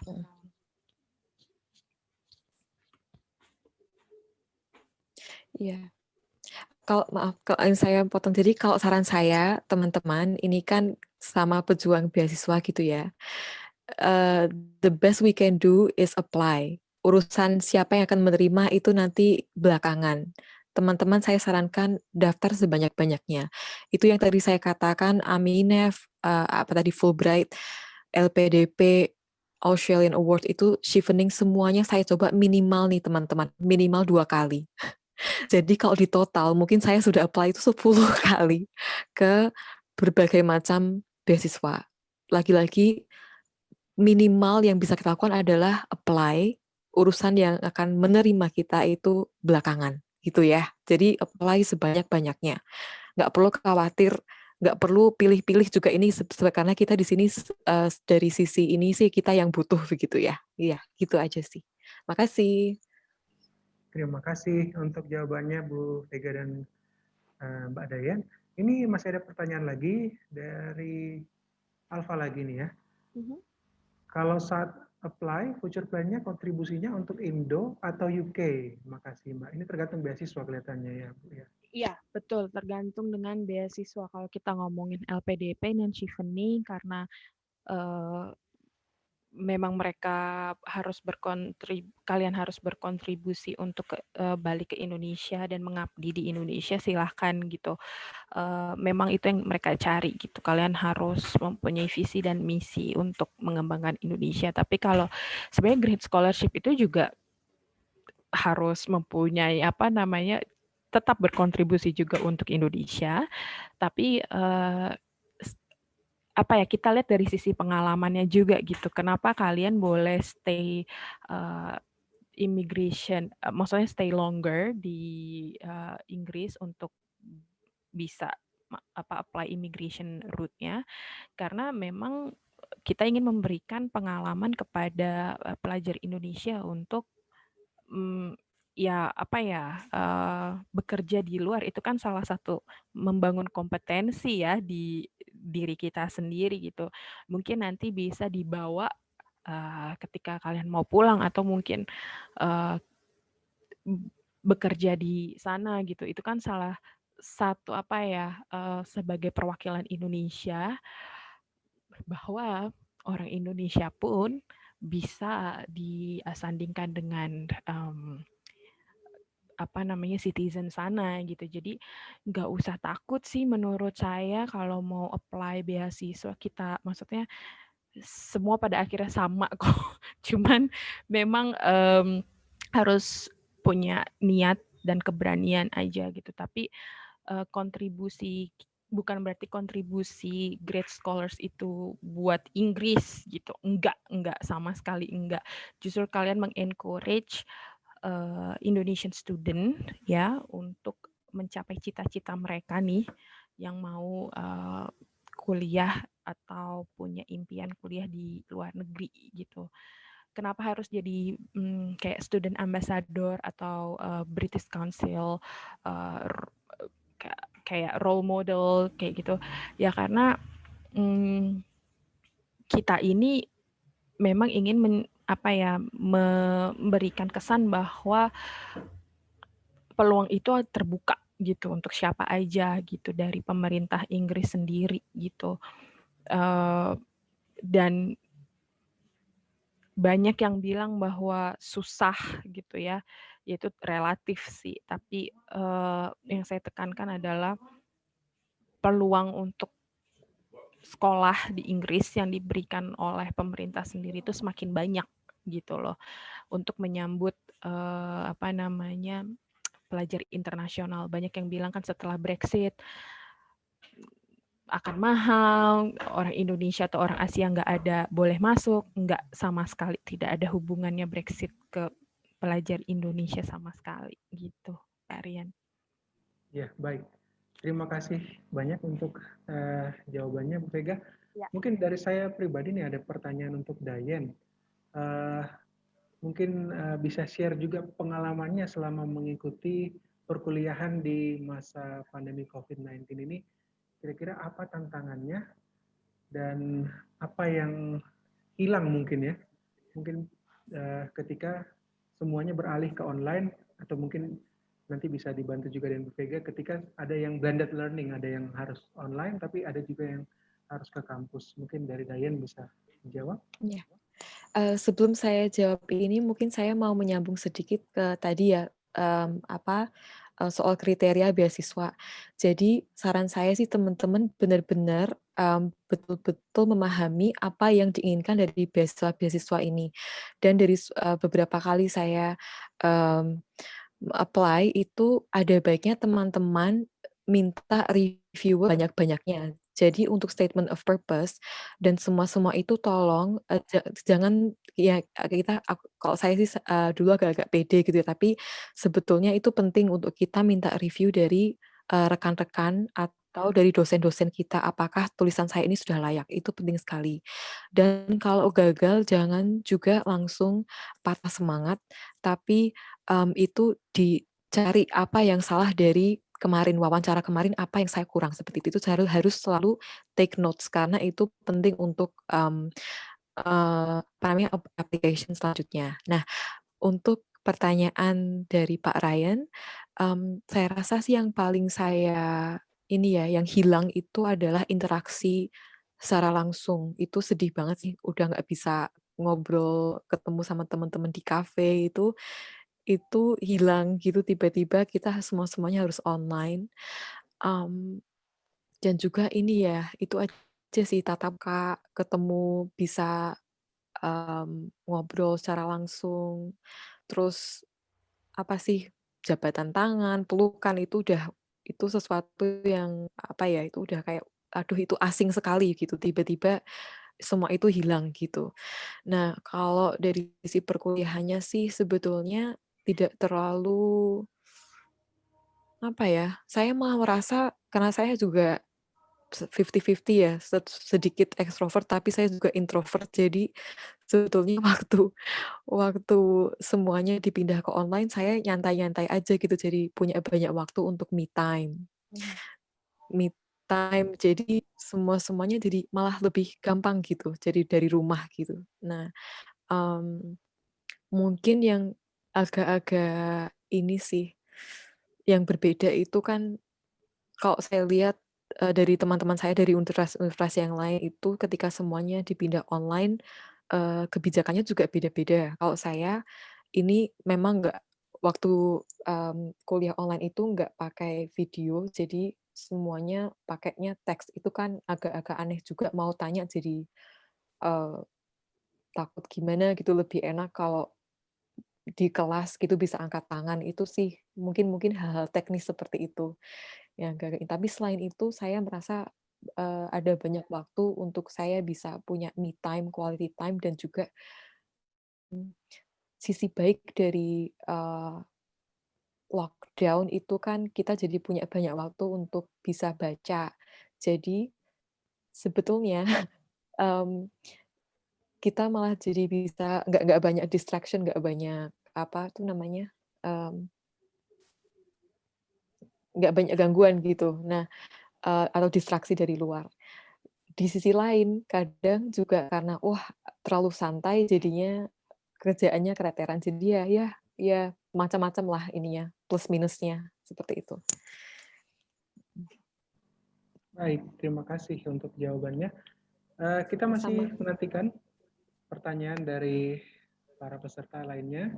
Untuk Bapak Ibu dosen mungkin, atau bagi teman-teman mahasiswa yang ingin melanjutkan S2 ataupun S3 di Inggris khususnya, bisa mengajukan pertanyaan atau bisa juga raise hand. Jika ingin mengajukan pertanyaan, nanti kami akan ask to unmute ya. Mungkin ada tambahan informasi yang bisa disampaikan dari British Council, Bu Vega? Iya, saya sebenarnya dari tadi pengen nanya sama Mbak Dayan sih. Saya kebetulan karena saya salah satu tugasnya harus mengurusi UK alumni dalam tanda kutip, memberikan info-info atau terkait yang berhubungan dengan alumni. Saya penasaran aja sih. Tadi kan sempat dibilang Mbak Dayan itu milih Roehampton ya. Roehampton itu kan sangat jarang banget didengar oleh pelajar Indonesia ya Mbak, kecuali saya tahu itu salah satu mungkin ada klub sepak bola kali ya. Dan juga saya tahu daerahnya gitu. Nah, ini mungkin juga buat inspirasi rekan-rekan yang di sini cara pilih universitas dan jurusan. Gimana sih caranya ketika itu Mbak Dayan memutuskan untuk pilih Roehampton gitu, dan jurusan itu dapat di Roehampton itu prosesnya gimana gitu? Karena yang saya tahu kan kalau S2 memang udah nggak mikirin, kalau saya ngurusin, maksudnya banyak anak-anak S1 yang konsultasi sama saya, aduh itu universitas apa ya, di mana daerah yang biasa lah. Tapi kalau kita udah mau S2, kayaknya yang kayak gitu udah nggak peduli. Justru lebih fokus ke jurusan yang memang memprovide apa yang kita butuhkan. Nah itu prosesnya gimana Mbak Dayan bisa sampai ke Roehampton? Iya, jadi begini teman-teman, waktu itu sebenarnya saya untuk bidang studi ini memang saya pilih Australia dan UK. Tapi ini agak-agak lucu sih bagi saya karena ternyata UK itu IELTS-nya, requirement-nya lebih rendah dari Australia, itu yang pertama. Dari situ saya filter lagi, oke, jadi coba pindah ke UK karena di Australia agak-agak gimana, agak-agak struggle. Di UK sebenarnya saya keterima di 2 universitas Mbak Vega. Jadi saya itu keterima saya keterima di Glasgow. Waduh. So actually I was bagus ya ternyata. jadi kenapa saya pilih Roehampton karena sebetulnya ya 2 hal sih. Pribadi saya suka London. Glasgow itu ya pastinya yaitu it's not in the it's in the outskirts. But also saya pilih Roehampton karena di sini yang ditekankan adalah creative writing-nya, sedangkan di Glasgow itu lebih ke pendidikan usia dini lewat literasi. Jadi saran saya, teman-teman mungkin memang nggak, yang seperti Bu Vega tadi katakan, itu ranking universitas memang sudah tidak terlalu penting ketika kita S2 karena kita ingin pulang membawa ilmu yang relevan untuk apa yang Indonesia butuhkan. Betul. Dan juga apa yang kita rasa untuk kita pribadi yaitu investasi. Bagi saya pendidikan itu investasi. Jadi apapun yang saya mau ambil di sini, saya pikirkan jangka panjangnya seperti apa prospeknya di Indonesia. Gitu. Nah, jadi ya it's simply karena ya Glasgow itu bukan di London tapi dia rankingnya lebih tinggi. Tapi dia tidak memiliki apa yang saya butuhkan. Jadi saya pilih ini juga karena itu di London. Ini dia poinnya. Karena ternyata Glasgow rankingnya lebih tinggi, tapi jurusannya atau modulnya belum tentu apa yang Mbak Dayan ternyata cocok. Nah, ini maksudnya poin seperti ini yang mau saya sampaikan kepada rekan-rekan hari ini yang mencari beasiswa atau mau yang pergi sendiri, bahwa ya seperti itu keadaannya ya, bahwa ranking itu pun tidak menjamin universitas itu ternyata jurusannya sesuai dengan kita. mau gitu kan. Jadi memang harus proaktif ya Mbak ya prosesnya untuk cari Mm-mm. modulnya seperti itu ya. Mm-mm. Oke. Iya, betul. Oh, sama mungkin tambahan sedikit lagi, saya tahu kegelisahan teman-teman, banyak sekali yang pada akhirnya cenderung memilih untuk menggunakan agency seperti IDP atau segala macamnya untuk proses aplikasi. Saran saya, kalau teman-teman itu memang ya itu Inggris bukan kendala. Saya tahu Inggris itu sulit, tapi kalau teman-teman tidak merasa itu kendala yang begitu berarti, menurut saya apply langsung ke universitas itu. Kalau teman-teman punya that kind of confidence, just try karena jauh lebih cepat ya kalau misalnya kita secara langsung. So to be honest, it's nothing to lose gitu. Ya, kalau teman-teman bisa dan yakin percaya, oh saya punya semua requirements-nya. IELTS saya sudah pass the passing requirements, then go for it. You can apply to the university yourself gitu. Tidak perlu rely on agencies seperti itu. Kayaknya Ya. gampang aja ya Mbak ya. Buat saya sih, maksudnya kalau ke Inggris untuk application kayaknya untuk S2 tidak ada masalah. Maksudnya tidak Iya. terlalu rumit kok teman-teman Mm-mm. gitu. Kalau untuk Nggak rumit. S2, betul. Dan sama halnya juga S3 gitu. Mungkin S1 agak sedikit rumit karena Mm-mm. harus masih pakai nilai raport, nilai ujian nasional Mm-mm. kayak gitu. Tapi yang pasti kan harus translate juga gitu sih. Ya, Oke Baik, Mbak Dayan, kita itu ya poinnya oke banget itu. Terima kasih. sama-sama.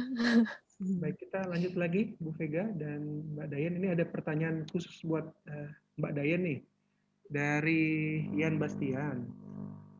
Pertanyaannya, S2 dalam range waktu setahun, apakah cukup keteran, Kak?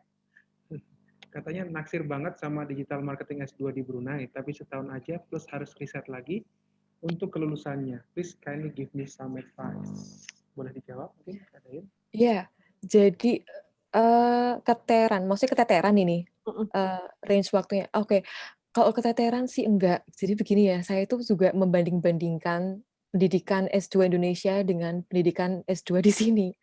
Saya rasa agak lucu kenapa Indonesia itu harus, maaf ya, to be on, kita kan ya, kita tahu lah situasi Indonesia seperti apa, tapi nggak perlu bertele-tele.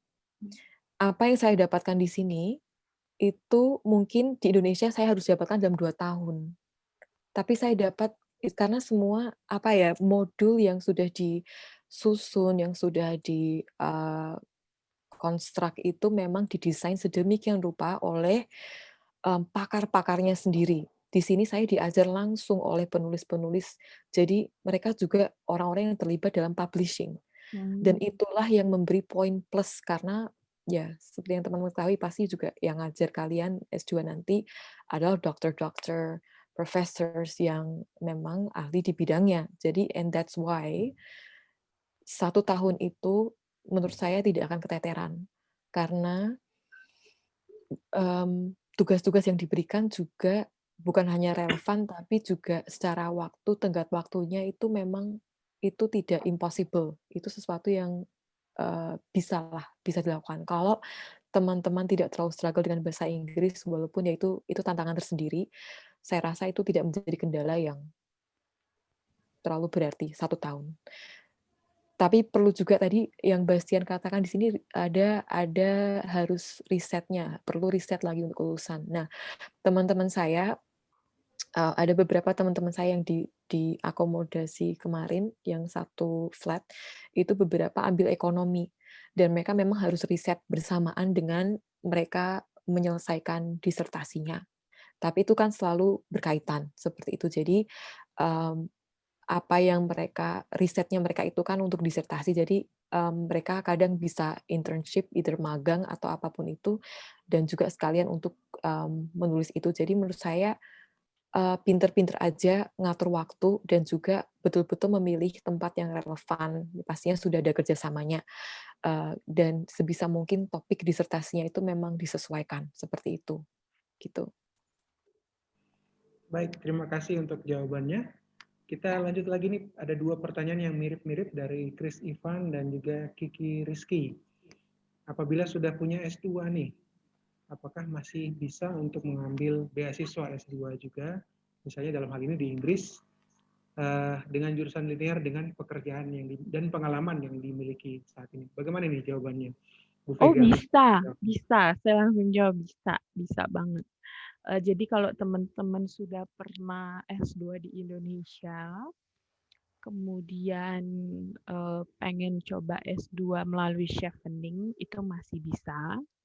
Pengen coba lagi S2 melalui Great Scholarship masih bisa juga gitu. Walaupun mungkin kalau untuk chevening jurusan yang diambil berbeda dengan background, effort-nya akan lebih akan lebih karena Anda harus menjelaskan itu di esai gitu. Misalnya kalian ambil bisnis, ternyata S2-nya mau coba belajar digital marketing. Sebenarnya itu bisa-bisa aja sih gitu, nggak terlalu susah. Tapi kemampuan untuk teman-teman jelaskan itu di esai itu harus relevan sekali gitu, harus masuk akal. Karena itu pun juga yang menjadi pertimbangan pihak akademisi yang nanti akan melihat atau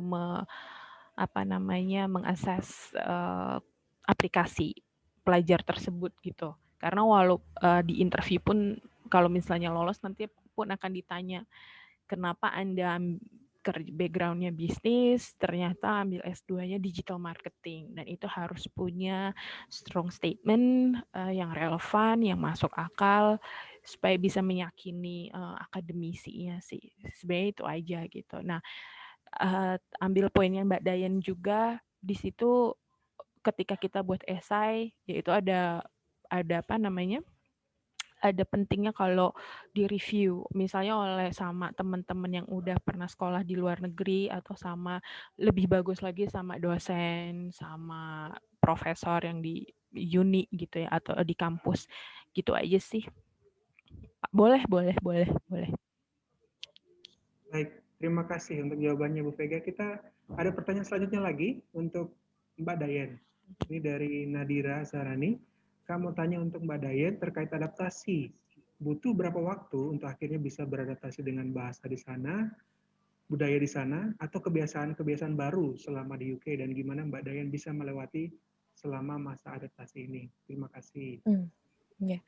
Nah, makasih Nadira. Ini pertanyaannya bagus banget. Jadi kalau untuk saya pribadi, sekali lagi saya ke sini karena saya tidak dengan komunitas Indonesia, itu tantangannya mungkin lebih berat ya, karena saya harus langsung berhadapan dengan situasi ini tanpa komunitas yang itu safety zone-nya. Nah, jadi saya mungkin sih kira-kira 2 bulan atau sebulan gitu ya. Sebenarnya tantangan yang paling berat itu adalah cuaca waktu itu.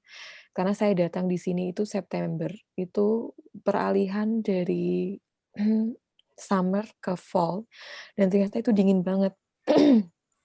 Dingin banget dan waktu itu saya ingat memang heater-nya di student accommodation itu belum boleh nyala, nyalanya hanya Oktober, padahal itu sudah dinginnya itu 19 derajat, padahal 19 derajat itu kalau di Indonesia itu AC. Nah, itu bayangkan itu kemana-mana 19 derajat, itu kan ngeri. Dan ternyata nih teman-teman,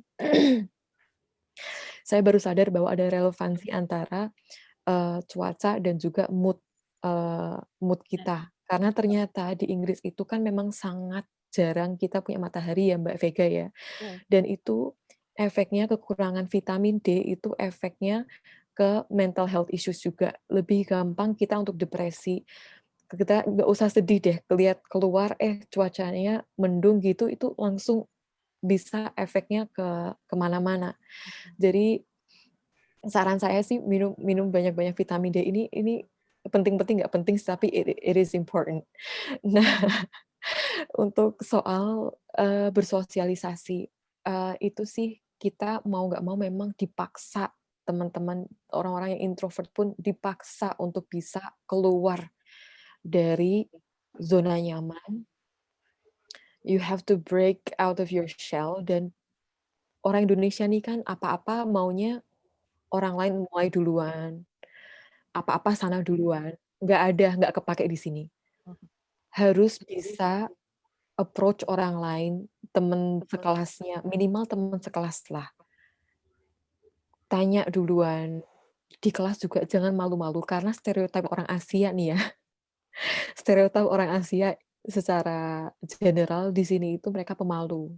Dan juga kalau di kelas selalu pasif. Nah, padahal di sini kita punya kesempatan nih, this is the only chance kita bisa bertumbuh. Jadi teman-teman, saran saya harus mau bergerak duluan, harus mau ngomong duluan. Mungkin sulit, mungkin akan butuh banyak waktu, tapi juga tidak melulu kemana-mana dengan orang Indonesia, itu juga sangat membantu untuk kita bisa membuka perspektif dan juga pergaulan seperti itu. Itu sih. Gitu. Ya, terima kasih untuk jawabannya, Mbak Daya. Ya. Dan ini pertanyaan terakhir dari Chris Ivan sebelum kita menutup sesi di sore hari ini.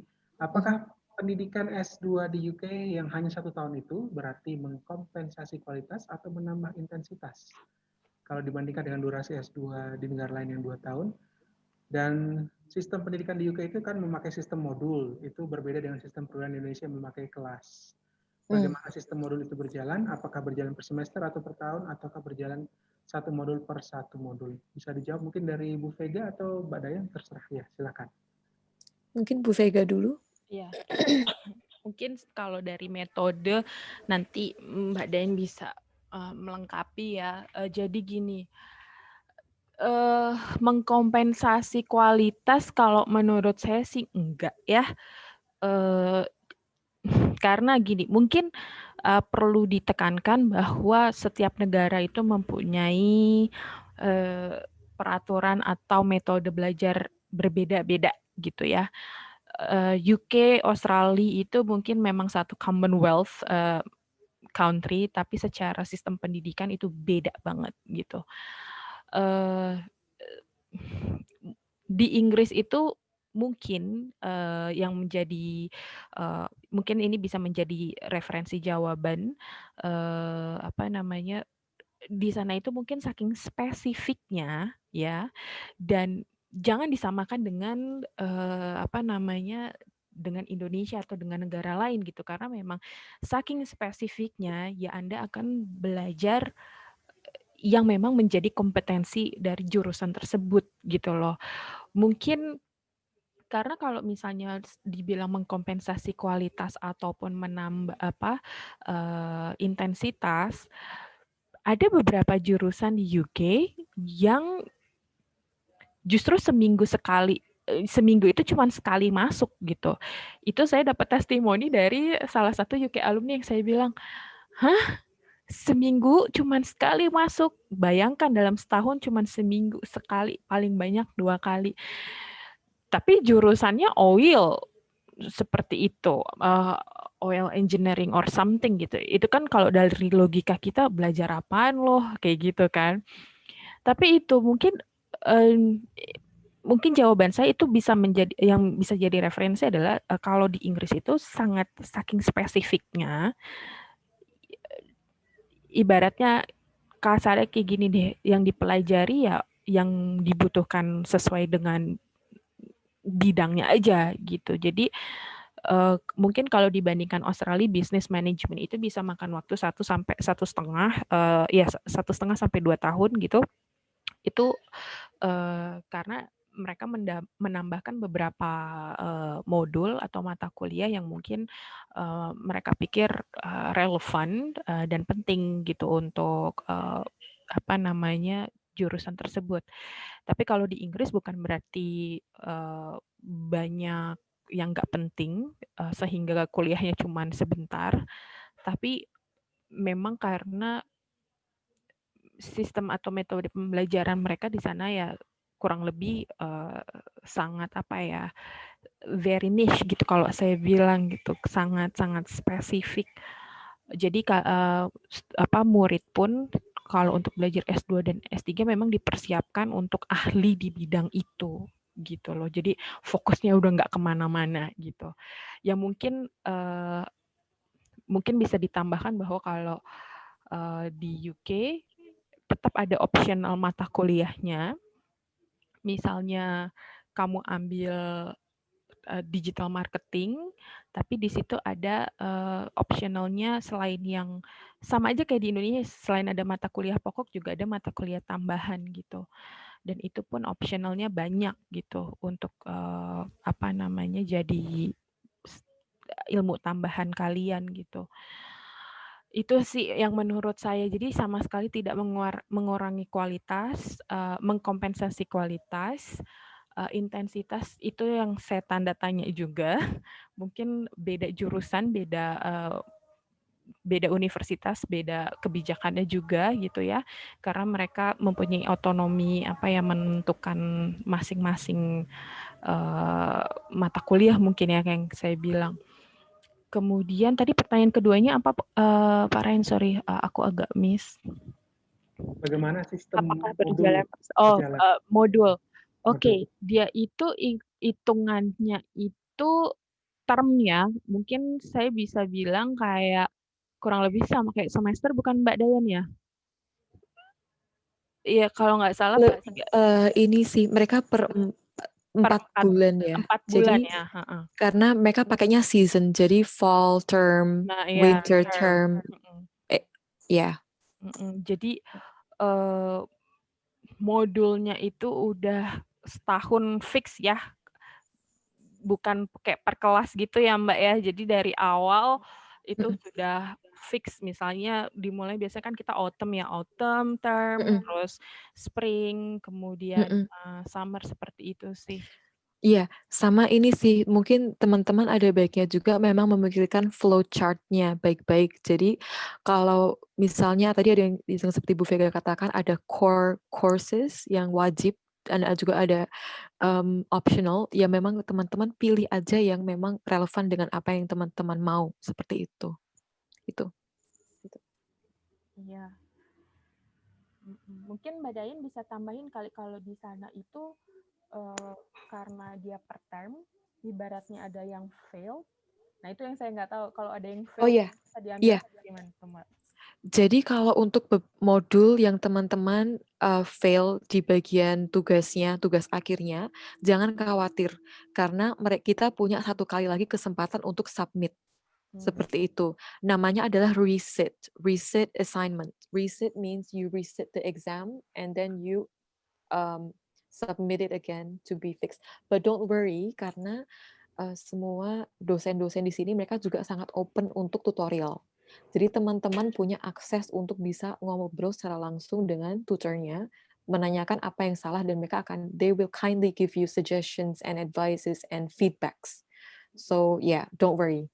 You will always, in the end of the day, you will get your MA, you will get your master's degree.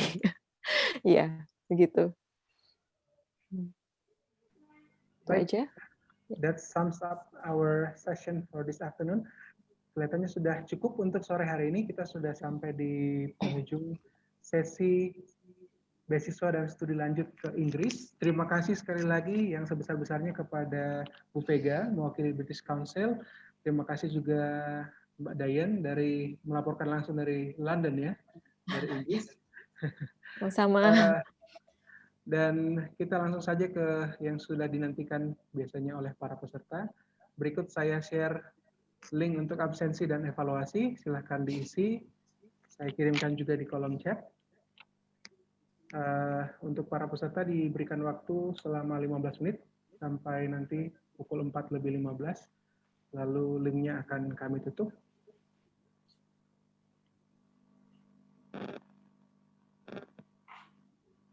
Ya, baik. Dan dengan diberikannya link absensi dan evaluasi di siang hari ini, di sore hari ini, kami sekali lagi ucapkan terima kasih atas kehadiran seluruh peserta Pekan Pendidikan Internasional UKSW untuk sesi beasiswa dan studi lanjut ke Inggris.